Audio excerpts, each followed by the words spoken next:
is that they're not just crazy people. Here's the thing. Once black people get guns in this country, the gun laws will change. Trust me.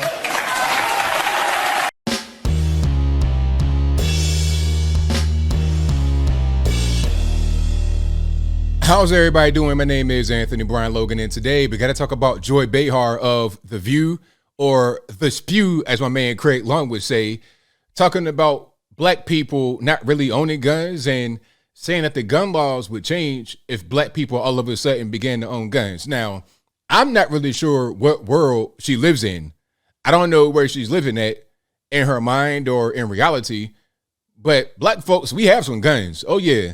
Whether legally or illegally. Now, out of everybody I know, 90% of them, 95% of people that I know that are black who own guns are going to own them legally, okay? We're just regular, everyday normies, just happen to be black, okay? We just normies, though. We go to Bob's gun store, we purchase our weapons, show our ID, do a background check, do the whole 9 yards, get our guns legally. Now, there are some guys I know that are on the other side of the law.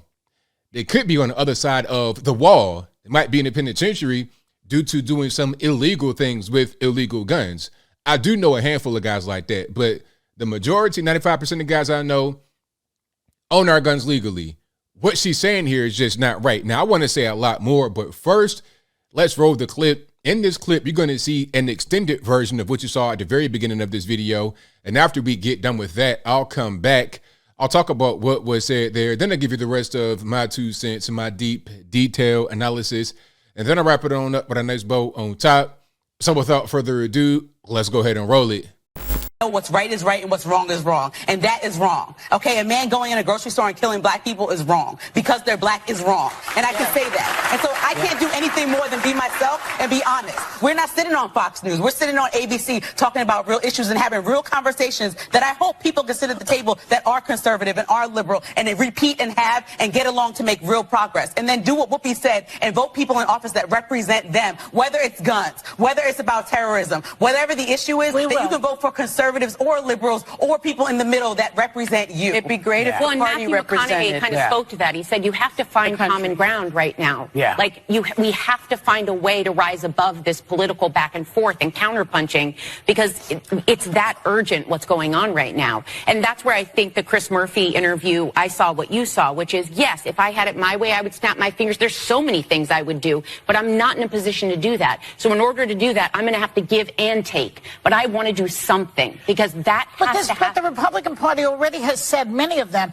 that taking those AR-15s off the market is a no-starter. Okay, let me just say this real quick. It's all about the guns, all right? Can I just say this real quick as a gun owner? Yeah. There are people in this country that genuinely own guns and just do so for the same reason that we all sit up. An AR-15? No, let me tell you. Okay, let me give you a story. There's a man in Connecticut that watched his neighbor have a home invasion and watched their whole family get killed. He built his own AR-15 because Connecticut won't let you buy them, but you can abide by rules that allow you to build them. And then he has one in his house to protect his family because he never wants to see that happen again. He is a black man. It's odd. Most AR-15 owners are former military, 35 plus and married. One more thing. So that's all I'm saying is that they're not just crazy people. Here's the thing. Once black people get guns in this country, the gun laws will change. Trust me. That's what happened with the Black Panther. Black people have been buying guns. That's what happened with the Black Panther. We'll see some action. She's right. But black people have been buying guns. The numbers went up in 2020. The numbers went up during the pandemic. Look it up. Yes. Here's the bottom line to this. We all need to get off our ass.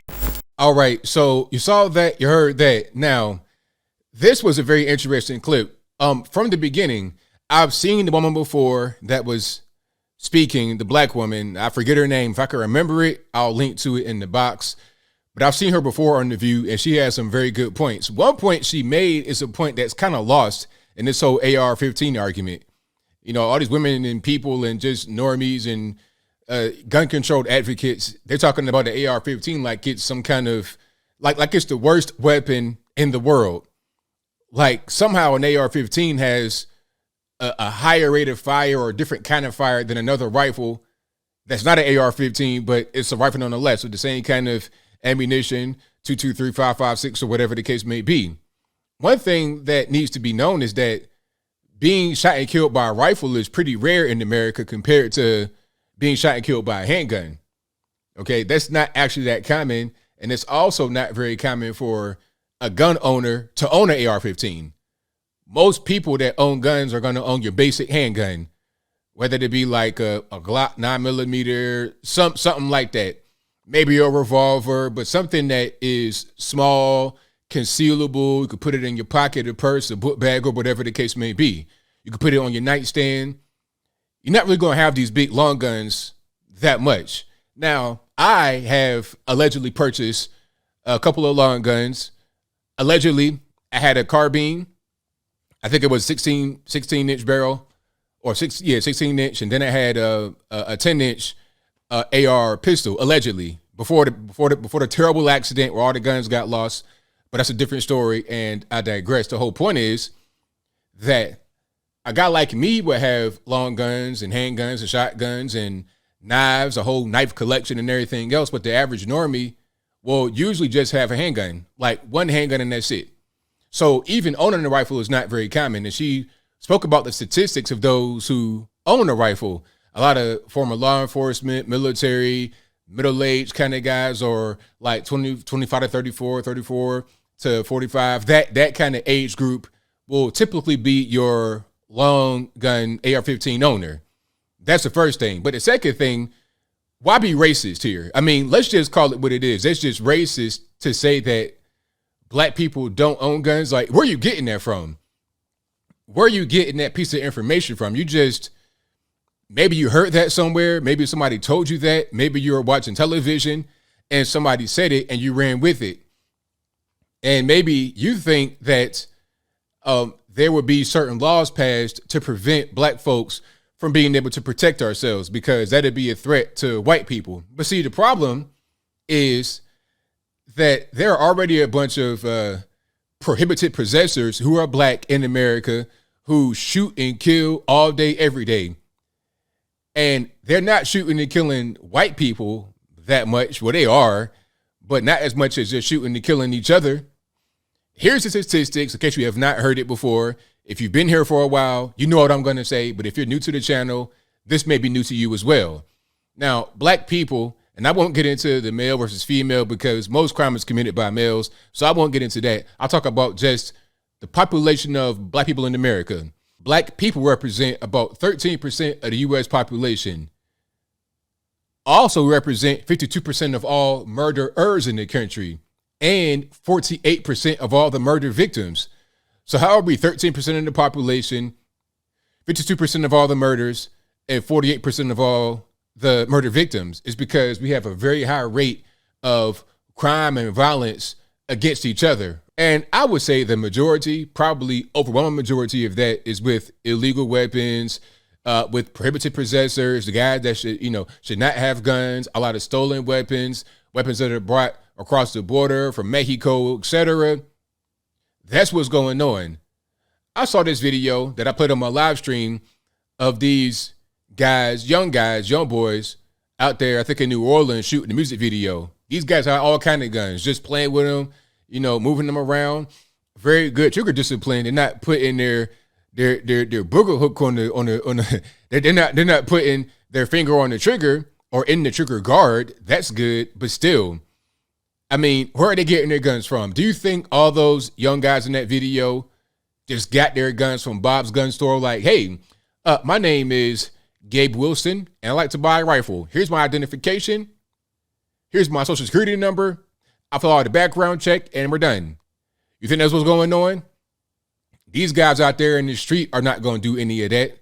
So when you say stuff like, oh, we're going to change the age to buy a long gun from 18 to 21, what is that going to do when you got 13-year-olds out there with fully automatic Glocks that are totally illegal for anybody to buy?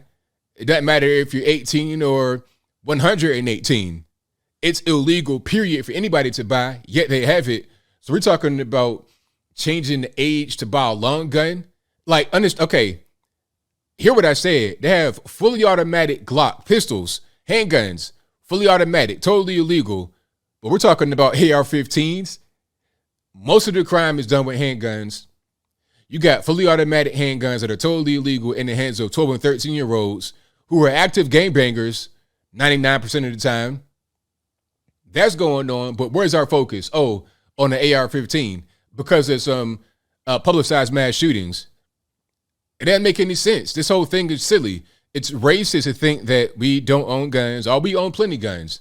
Like I said, the majority of guys that I know who are black, and the majority of guys that I know, period, regardless of what race, are going to own their guns regularly. I don't necessarily associate with criminals, but I do know some guys that went down that direction, went down the criminal direction, and they're going to have their guns illegally. So what are you going to do? Gun laws ain't going to work. Going on television and saying stuff like that ain't going to work. And you know what? The reaction from the audience shows the general ignorance of the populace. Now, I don't know if they were prompted to applaud on that particular note, you know, because in these live studio audiences, would it be a showrunner with a big sign talking about please clap? Shout out to Jeb Bush. But I think they really wanted to clap because they really felt what she said, talking about if black folks would have guns and the gun laws would change. We got guns already. We got guns already, and you got a lot of criminals out there that got guns already. No, this is just not really a real thing. It's not people that don't understand anything about guns, never purchased a gun before, never shot a gun. They're not really involved in, I guess you would say, the quote unquote gun culture. They have no idea what's going on. They just say things because it sounds good to them, but in reality, it makes zero sense. But I think I'll leave that right there for now. And what say you? How do you feel about what Joy Behar said here? Do you think she was correct, incorrect? Whatever your thoughts are, let me know in the comments below. You guys know where I stand. She's 100% incorrect, racist, ignorant. The whole audience, ignorant as well for applauding like a pack of seals.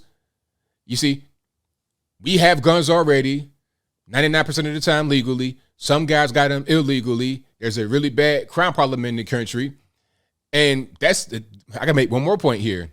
Since there's so much black on black violence from the black criminals to a lot of times other black criminals and regular normie black people, myself as a normie black person, I should arm myself against the criminals who are getting their guns illegally to try and take advantage of me, to try and do something to me, to try and harm and or kill me. How about I protect myself against them? It's simple. It's not that difficult. When you pass laws, it makes a normie like myself have a harder time being able to get what I need to protect myself from those who don't care about the law, who will have their guns regardless of what the laws say. But whatever your thoughts are, please let me know in the comments below. And that's all I got to say for this video. If you like what you heard, please comment, rate, share, and subscribe. Peace.